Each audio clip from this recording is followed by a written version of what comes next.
दोस्तों, मेरा नाम प्रिया है और मेरी उम्र 20 साल है। शहर से मैं आज कस्बे आई हूँ। मैं आज दोपहर ही ट्रेन से उतरी थी। कस्बे की सड़क की धूल अभी भी मेरे सैंडल में चिपकी हुई थी।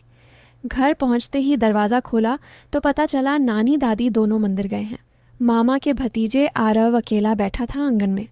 वो मुझे देखकर हल्के से मुस्कुराया। उसकी आंखों में कुछ गहरा सा था, जैसे वो मुझे जन्मों से जानता हो, जैसे मैं उसके सपनों में पहले से बस चुकी थी। अरे तू कब आ पहुंची? उसने पूछा। उसकी आवाज़ में थोड़ी नरमी थी। अभी अभी थक गई हूँ, मैंने कहा और बैग नीचे रख दिया। वो उठा, मेरे करीब आया, इतना पास कि मुझे उसकी सांसों की गुनगुनाहट महसूस हुई। शहर से आ रही थी ना? नानी तो शाम को लौटेंगी। मैंने हल्के से सिर हिलाया। उसकी नज़र मेरी गर्दन पर ठहरी थी। मैंने महसूस किया वो देख रहा था जैसे कोई पुरानी याद फिर से जाग उठी हो। तुझे कुछ चाहिए? उसने पूछा। नहीं, बस थोड़ी शांति। वो मुस्कुराया। मैं तो यहीं पास हूँ। फिर वो अंदर चला गया। शाम ढल गई। नानी दादी वापस आईं।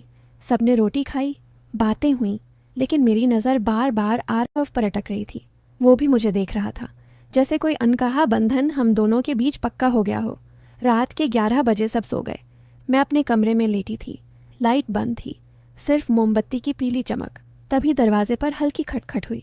मैं चौकन्नी हुई। कौन? मैं हूँ आरव। मैंने दरवाज़ा खोला। वह अंदर आया। चांदनी में उसका चेहरा और निखर आया था। इतनी रात को मैंने धीरे से पूछा। बात करने का मन किया। तू जाग रही थी ना? मैंने हल्के से हंसी। हाँ, नींद नहीं आ रही थी। वो मेरे बिस्तर के किनारे बैठ गया, इतना करीब कि उसकी सांस मेरे माथे पर पड़ रही थी। तू थकी लग रही है, उसने कहा। उसकी उंगलियां मेरे कंधे पर रुकीं, हल्के से, जैसे कोई हल्का स्पर्श। हाँ, कमर में दर्द है। वो चुप रहा, फिर बोला, मैं मालिश कर दूं? मेरा दिल जोर से धड़का। कैसे तेल लाऊं? मैंने हाँ में सिर हिलाया। वो बाहर गया। 2 मिनट बाद लौटा। हाथ में छोटी बोतल। लेट जा, उसने कहा। मैं लेट गई। उसने मेरे पैरों के पास बैठकर बोतल खोली। तेल की मीठी महक कमरे में फैल गई। उसने पहले मेरे टखनों पर हाथ रखा, धीरे धीरे, जैसे कोई धुन बज रही हो। उंगलियां घूमने लगीं, पैर ढीले पड़ने लगे। फिर वह ऊपर आया, मेरी पिंडलियों पर, फिर घुटनों के आसपास। मैंने आंखें बंद कर लीं। सांसें तेज हुईं। अच्छा लग रहा है? उसने पूछा। आवाज़ में मिठास थी। हाँ, मैंने बस इतना कहा। उसकी उंगलियां अब मेरी जांघों पर थीं, हल्के से, जैसे कोई हल्की हवा, लेकिन वह हवा इतनी गहरी थी कि मेरे बदन में सिहरन दौड़ गई। अब वह मेरी जंग के बीच मालिश करने लगा। उसका हाथ बहुत तेज़ चलने लगा था। मेरे पसीना छूटने लगा था। मेरा पूरा शरीर पसीना पसीना हो गया। दोस्तों, इतनी स्टोरी आपको अच्छी लगी है तो उससे पहले वीडियो को लाइक कर दे और चैनल को सब्सक्राइब कर दे। जो सब्सक्राइब करेगा उसे मैं रात को कॉल करूँगी, इसलिए जल्दी से सब्सक्राइब कर दो। नीचे में लाल कलर का सब्सक्राइब बटन दिख रहा होगा, उसे पर क्लिक करके चैनल को सब्सक्राइब कर दो। चलिए कहानी शुरू करते हैं। मैंने होंठ खींच लिए। आरव, मैंने धीरे से कहा, बस मैं बस तुझे आराम देना चाहता हूँ। उसकी हथेलियाँ अब मेरी कमर के पास थीं, फिर कंधों पर, फिर गर्दन के पीछे। वो मुझे छू रहा था, जैसे मैं उसकी सबसे अनमोल धरोहर हूँ। मैंने उसकी शर्ट पकड़ ली। तू भी थका होगा, मैंने कहा। नहीं, तुझे देखकर सारी थकान मिट जाती है। मैंने उसका हाथ पकड़ा, अपनी छाती के पास लाई। वह ठिठक गया। उसकी सांसें थम गईं। क्या कर रही है? उसने पूछा। तुझे महसूस करना चाहती हूँ। उसने मेरी ओर देखा। आंखों में चमक थी, लेकिन वो चमक नरम थी, जैसे कोई दिया जो सिर्फ गर्माहट बिखेरता हो। वो झुका, मेरे माथे पर होठ रख दिए, फिर गाल पर, फिर कान के पास। उसकी सांसें मेरे कान में फुसफुसा रही थीं। तू कितनी खूबसूरत है, उसने कहा। तू भी, मैंने जवाब दिया। फिर वो मेरे ऊपर झुका। हमारी सांसें एक हुईं। मैंने उसकी पीठ पर हाथ फेरा, उसकी कमर पर, वो मेरी कमर पर। हम दोनों एक दूसरे में घुल गए। उसकी उंगलियां मेरे बालों में उलझीं, मेरी उंगलियां उसकी गर्दन पर। हम खामोश थे, सिर्फ सांसें बोल रही थीं। फिर उसने मेरी कमर से हाथ ऊपर किया। धीरे धीरे मेरी कुर्ती का छोर सरक गया। वो रुका। बोल, अगर नहीं चाहिए तो रोक। मैंने कहा, मुझे चाहिए। उसने मेरी कमर को और पास खींचा। हमारी छातियाँ एक हुईं। उसकी धड़कन मेरी धड़कन से टकराई। तू मेरी है, उसने धीरे से कहा, और तू मेरा। मैंने कहा। हम ऐसे लिपटे रहे। वक्त थम गया, सिर्फ हम थे, हमारी सांसें, हमारी उंगलियां, हमारी गर्मी। फिर वो उठा, मुझे देखा। कल सुबह सब पूछेंगे रात को क्या हुआ, उसने हंसते हुए कहा। कह देंगे नींद नहीं आई थी। वो मुस्कुराया, फिर मेरे पास आया, एक बार फिर मुझे गले लगाया। अब सो जा, उसने कहा। तू जा मत, मैंने कहा। वो मेरे पास लेट गया। हम दोनों एक दूसरे को निहारते रहे। तुझे पता है, उसने कहा, मैं आज दोपहर से तुझे देख रहा था जैसे कोई ख्वाब हो। मैं भी तुझे देख रही थी, मैंने कहा। तू मेरे ख्वाबों में था। हम चुप हो गए, सिर्फ एक दूसरे की सांसें सुनते रहे। रात गहरी हो गई लेकिन हमारी गर्मी कम नहीं हुई। सुबह हुई, वह चुपके से निकल गया। मैंने दरवाज़ा बंद किया, फिर बिस्तर पर लेटी। उसकी खुशबू अभी भी मेरे तकिए पर थी। मैं मुस्कुराई। यह सिर्फ शुरुआत थी।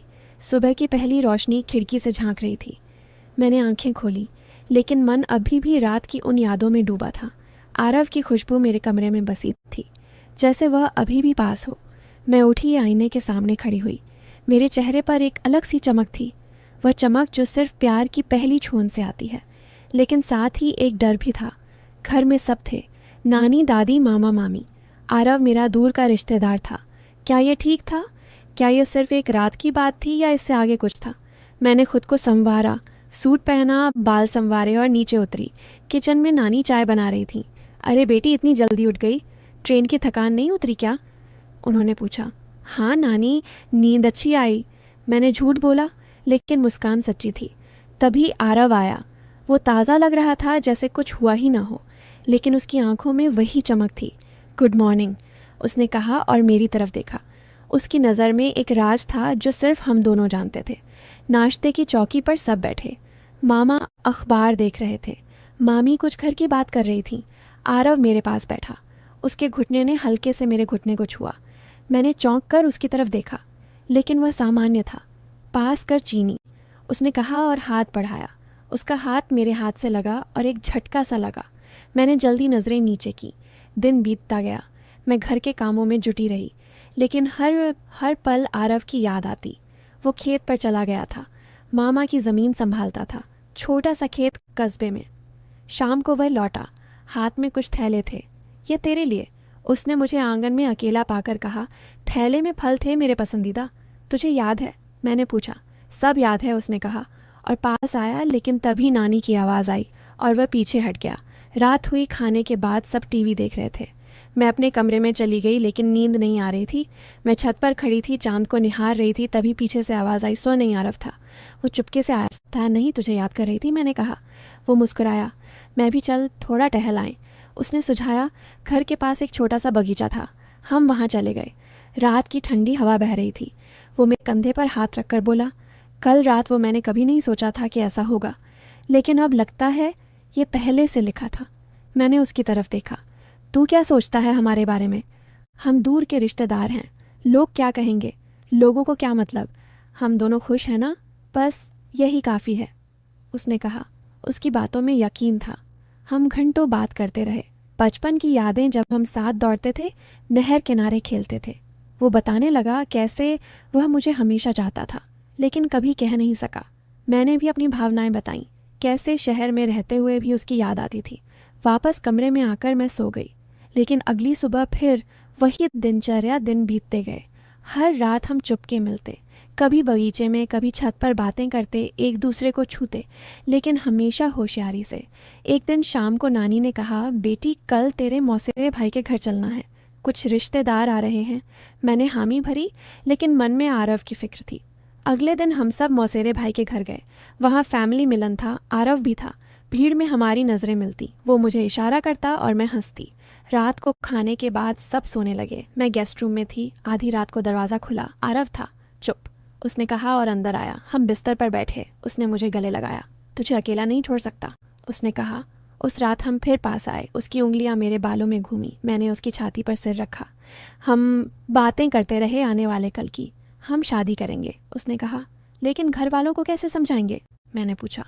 वक्त आएगा, सब सुलझ जाएगा, उसने यकीन दिलाया। उसकी सांसें मेरे कान में गूंज रही थीं। हम ऐसे ही लिपटे रहे जैसे सारी दुनिया बस हमारी हो। घर लौट आए। अब हमारा रिश्ता और मजबूत हो गया था। दिन में हम सामान्य, लेकिन रातें हमारी। एक दिन आरव ने कहा, चल कस्बे घूम आए। हम बाहर निकले, बाजार में टहले, जलेबी खाई। वो मेरे हाथ में हाथ डालकर चलता जैसे हम प्रेमी हों। कोई देख लेगा, मैंने कहा।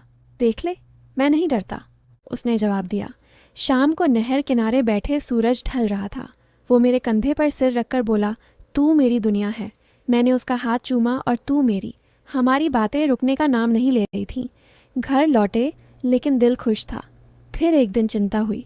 नानी ने मुझसे कहा, बेटी तू और आरव कुछ ज़्यादा ही करीब हो ना। मैं घबरा गई। नहीं नानी, बस ऐसे ही, लेकिन दिल धड़का।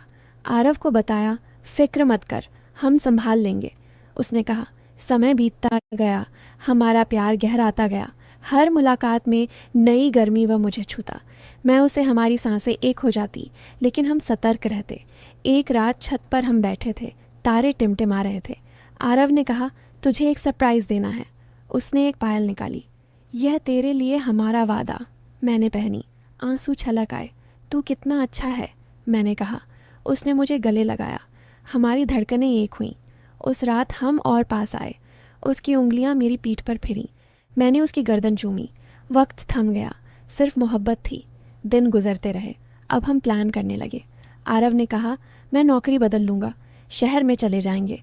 फिर शादी। मैं राज़ी थी, लेकिन घर वालों को बताना कठिन था। एक दिन मामा ने आरव से पूछा, बेटा शादी के बारे में सोचा? आरव ने कहा, हाँ चाचा, कोई ख़ास है? मामा हंसे। कौन है वो खुशकिस्मत लड़की? आरव ने मेरी तरफ देखा। सब हैरान हुए, लेकिन फिर बात हुई। शुरू में विरोध, लेकिन प्यार की ताकत से सब राज़ी हो गए। हमारी शादी पक्की हुई। शादी की रात हम अकेले थे। आरव ने मुझे गले लगाया। अब तू हमेशा मेरी, उसने कहा। मैंने हंसकर कहा, हमेशा थी। हमारी सांसें फिर एक हुईं। गर्मी फैली। यह अंत नहीं, नई शुरुआत थी। शादी के बाद हम शहर में बस गए। एक छोटा सा फ्लैट लिया। आरव की नौकरी अच्छी थी। मैंने भी छोटा मोटा काम शुरू किया। हर सुबह वो मुझे कॉफ़ी बनाकर जगाता। गुड मॉर्निंग मेरी जान कहकर मैं हंसती। हमारा जीवन सपनों सा था, लेकिन शुरुआती दिन आसान नहीं थे। परिवार से दूर, नई जिम्मेदारियां। एक शाम आरव थका लौटा। आज काम बहुत था, उसने कहा। मैंने उसे गले लगाया। चल मैं मालिश कर दूं? मैंने पूछा, पुरानी यादें ताज़ा करके। वो हंसा। हाँ वैसे ही। मैंने तेल लिया। वो लेट गया। मेरी उंगलियां उसके कंधों पर घूमी। उसकी सांसें शांत हुईं। तू मेरी ज़िंदगी की सबसे अच्छी चीज़ है, उसने कहा। रातें हमारी होती, हम बातें करते, गाने सुनते, एक दूसरे को जानते। उसकी छुआ में अभी भी वही जादू था। मैं उसकी बाहों में सोती सुरक्षित महसूस करती। लेकिन जीवन में उतार चढ़ाव आते। एक दिन आरव की नौकरी में दिक्कत हुई। बॉस ने डांटा। वो उदास लौटा। क्या हुआ? मैंने पूछा। उसने सब बताया। मैंने ढाढ़स बंधाया। हम साथ हैं ना, सब ठीक होगा। उस रात हम पास आए। उसकी उंगलियां मेरे बदन पर फिरीं। मैंने उसका चेहरा चूमा। तू मेरा सहारा है, उसने कहा। हमारी गर्मी ने सारी परेशानियां मिटा दी। अगले दिन वह फिर जोश में था। समय बीता। हमारी पहली सालगिरह आई। आरव ने सरप्राइज़ बनाया, एक पहाड़ी जगह की सैर। हम गए। वहाँ की ठंडी हवा, पहाड़, होटल में हम अकेले। शाम को वह मुझे बालकनी पर ले गया। यह तेरे लिए कहकर एक चेन दी। तू मेरी रानी है। मैंने पहनी। फिर हम संगीत पर थिरके। उसकी कमर पर मेरे हाथ, मेरी कमर पर उसके। हमारी सांसें एक हुई रात को कमरे में। वो मुझे बाहों में ले लिया। आई लव यू, उसने कहा। मैंने कहा, आई लव यू टू। सैर से लौटे।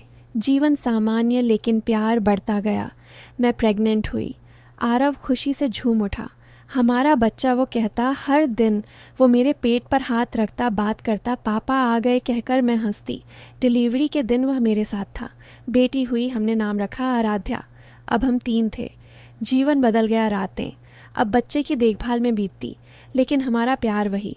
जब आराध्या सोती, हम चुपके से मिलते। तू अब भी वैसी ही प्यारी, आरव कहता। मैं हंसती और तू वैसा ही। रोमांटिक साल बीते। आराध्या बड़ी हुई, स्कूल जाने लगी। हम फैमिली घूमने जाते, लेकिन हम दोनों के लिए ख़ास वक्त निकालते। एक रात आराध्या सो गई। आरव ने कहा, चल पुरानी यादें ताज़ा करें। मैंने हाँ कहा। वो तेल लाया, मालिश की। उंगलियां घूमी, सिहरन दौड़ी। हम फिर एक हुए। यह कभी ख़त्म नहीं होगा, उसने कहा। जीवन की मुश्किलें आईं। आरव की नौकरी बदली, मेरा प्रमोशन, लेकिन हम साथ खड़े रहे। हर शाम हम बातें करते। तुझे याद है वह पहली रात?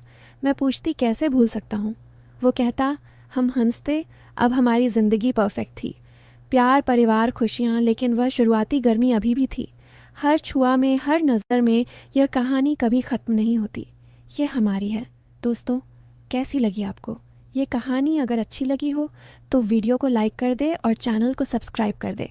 अगर आपको इसका दूसरा पार्ट चाहिए, पार्ट 2 चाहिए, तो कमेंट बॉक्स में कमेंट कर दो पार्ट 2। मैं इसका पार्ट 2 लेकर आ जाऊँगा। तो जल्दी से कमेंट कर दो पार्ट 2 और